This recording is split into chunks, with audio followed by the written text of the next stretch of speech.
En este video explicamos el conflicto que existe entre la altura de texto deseada en este estándar que nos fue entregado y el tamaño interno de texto en Revit.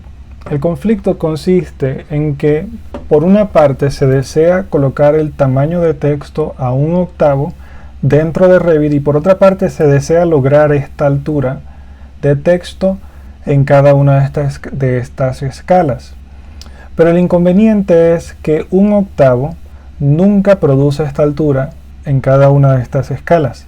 Y para demostrarlo, acá tenemos tres vistas en tres escalas distintas. Por ejemplo, aquí tenemos 1/16 y vemos que 1/8, un texto 1/8 produce 2 pies, cuando la medida correcta debería ser 1 pie y 3 pulgadas.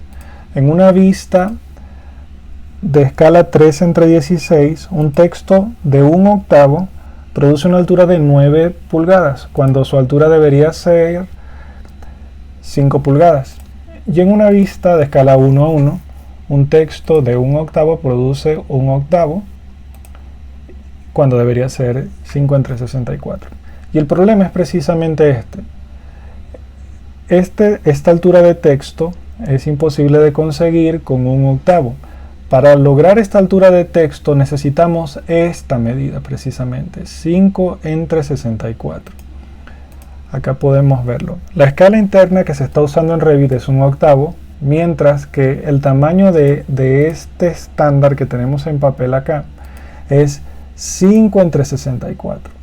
Si deseamos corregir este problema y seguir el estándar de este documento, necesitamos cambiar todos los textos a 5/64, que fue precisamente lo que hice en esta familia, lo que hicimos en esta familia.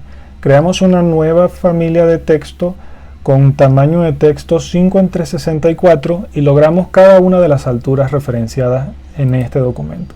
Para 1/1, 5/64, para 3/16,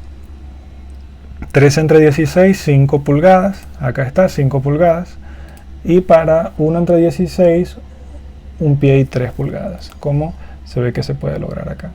Entonces ese es el conflicto. El tamaño deseado en Revit de 1/8 es un tamaño de texto distinto al que se requiere en este documento. Entonces hay que hacer una selección entre los dos estándares, entre ese estándar de 1/8 que está en Revit o entre este estándar que está en este documento. De igual manera, ya creamos esta familia y la cargamos en el proyecto Collinghouse. La familia se llama escala 5/64 Arial Standard.